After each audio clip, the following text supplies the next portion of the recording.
and welcome back to my channel.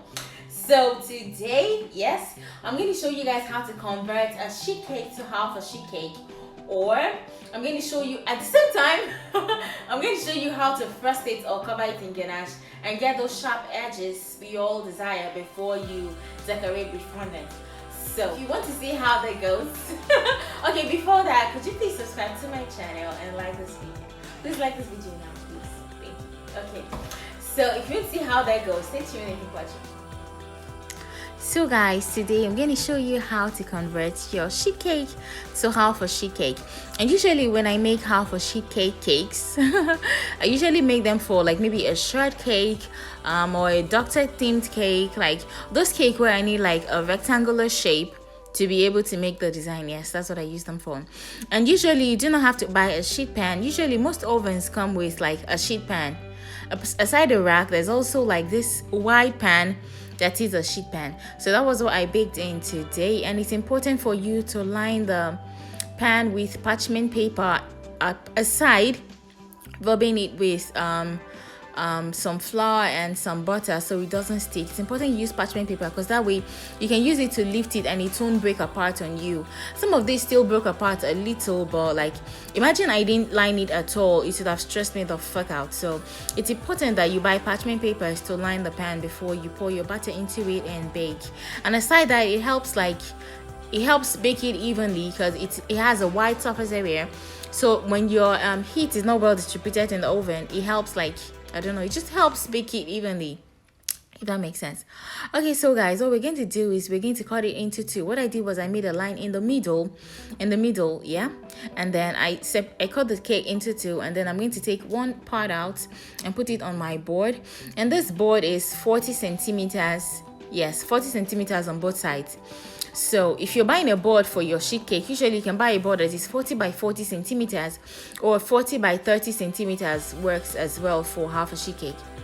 Yes, so 40 by 40 centimeters or 40 by 30 centimeters. And if it is round like this one, it can be 40 by 40 centimeters. Yes.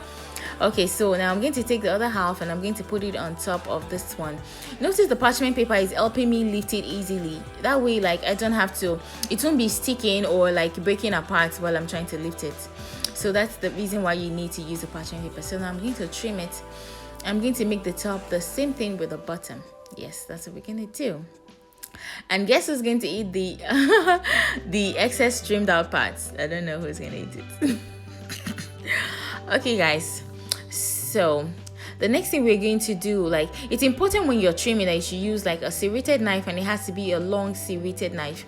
That way it helps you cut it more evenly and it helps you cut it to be straighter, because the shorter your knife is, the more likely you are to make mistakes or maybe cut it to be slanty, and you don't want it to be slanty. You want it to have like equal straight sides, if that makes sense. So guys, notice I added some buttercream in between the layers. I forgot to mention that. Okay, so we're going to put that in the fridge for a while, for like 30 minutes, and then bring it back. So after 30 minutes, what we want to do is to, like, okay, you don't have to trim it again, but I just felt it wasn't straight enough because, you know, I like it to be perfect.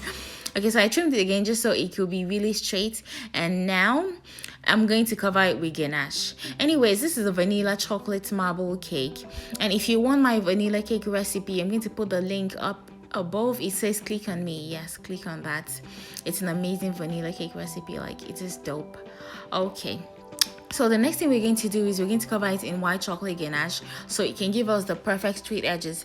I don't cover this kind of cakes in buttercream because I want it to have like those really firm, sharp edges that will make your cake look nice and really professional. So guys, see what I'm saying? Yeah, this was what the cake turned out to be. It was a doctor themed cake.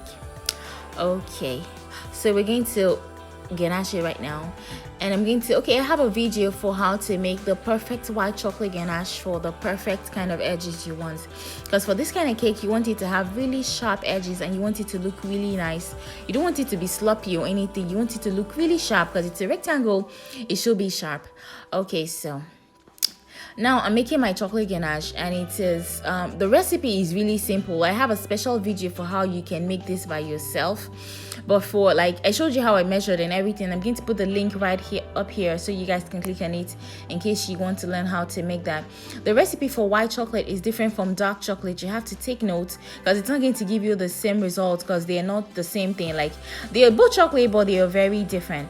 So right now I'm trying to cover my cake in white chocolate ganache, and it's important that you start from the top. And the reason why you're starting from the top is that it holds the crumb in place. It holds the crumbs in place, and at the same time, what it does for you is it helps you to know if your cake is very flat. Because now that the surface is white, you can see if there are like, if your cake is slanty or there are like maybe potholes. Are there potholes in cakes? But you guys understand what I'm saying. So it's important that when you put it, like when you want to ganache your cake, or even if you want to crumb coat your cake with buttercream, it's important you put the buttercream on top first. It helps you to know if your cake is leveled. It helps you to know if like there are potholes on top you need to fill or something, and it helps your work come easily together basically. Okay, so notice the ganache is firming up, and that's a good thing with ganache because it firms up really fast. Instead of buttercream, use ganache because the ganache firms up very fast, and it gives you those sharp edges that makes your cake look very professional. And the good thing is, as you work, it will be firming up on you, so you have to work really fast. And then, like, look at what I'm doing. I'm scraping the sides, and it's already like kind of firm. If you notice, if you look at it, it's already firm. So that's what you want. You don't want a ganache that doesn't firm up and it's sloppy. So it's important you use my recipe. That's what I'm driving at.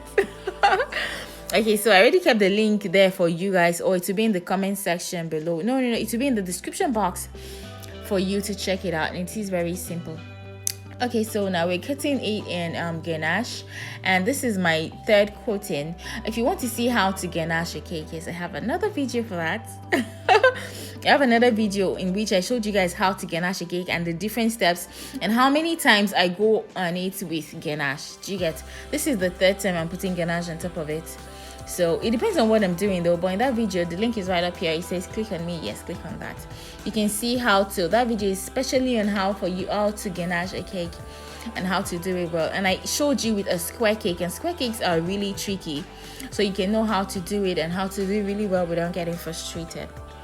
Okay guys, so I bought this tool recently. Yeah, a lot of people use it on Instagram and on social media basically, and like it looks like it works really well for them. Like I didn't like it at all. Like I felt like it was spoiling my board. It's okay for ganache because I'm still going to cover the board in fondant, but the stainless steel was too hard and it was scraping the paint off of my cake board.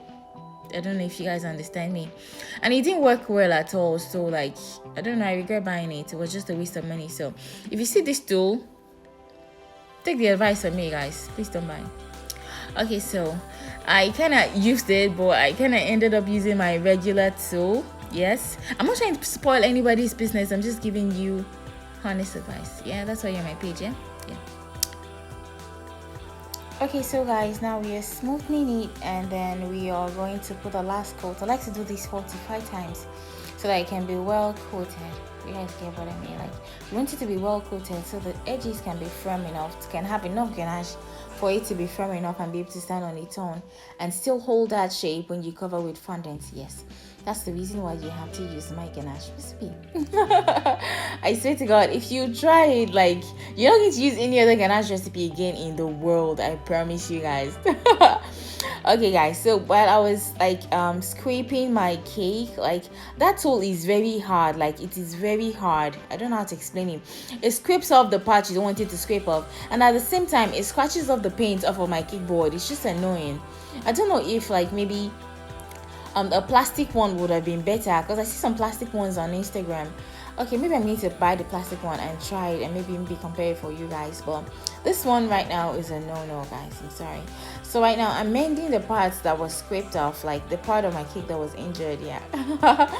Okay, so the next thing I'm going to do is do the 5th coating of ganache on top. Yes. So now all we want to do is just to like make it as smooth as possible, and so that we can get that edge of ganache on top of the cake, because you want that, because that's the part you're going to scrape up with a knife when it is firm. That's the part that gives you the like famous sharp edges everyone talks about. Yes, so once you scrape off the top and you show the top as flat, then you're going to smoothen the sides.